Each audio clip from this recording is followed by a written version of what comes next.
Welcome everybody. In this video we're going to talk about identifying the x-intercepts, y-intercepts, and the zeros of a function based on a polynomial graph.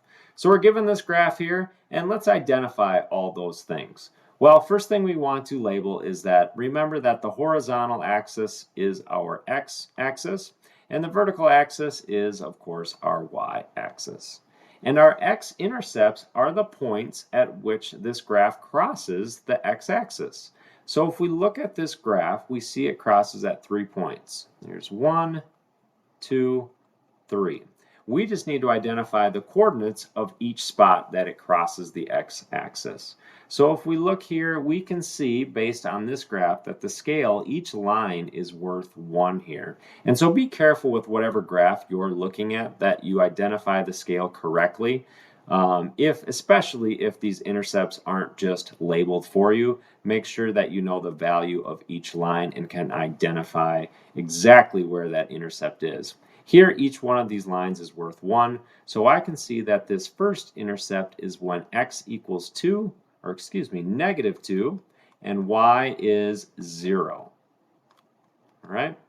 Moving over, the next intercept is at negative 1, 0. That's the coordinate x is negative 1 and y is 0. Remember when we label our coordinates, we always label them as x, y coordinates. X is first, y is second. And then our last intercept here is when x is 4, 1, 2, 3, 4, and y is 0.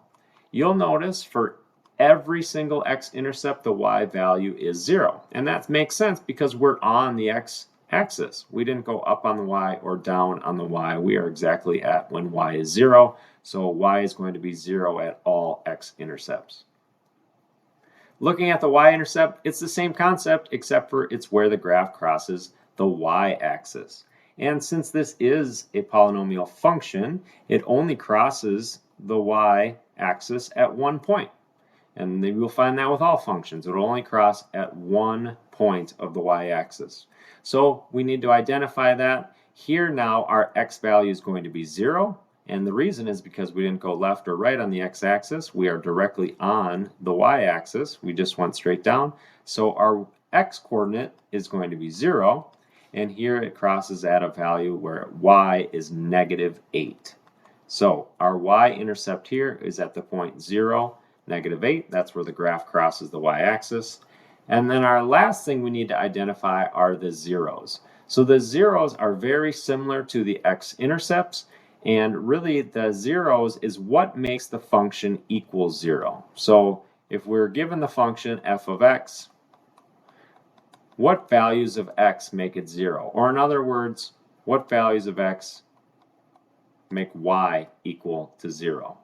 And those are really going to be the same as our x-intercept, right? Because we already said that each x-intercept is when y equals 0. So our zeros of the function are when x equals negative 2, negative 1, and 4. These three values will make the function 0.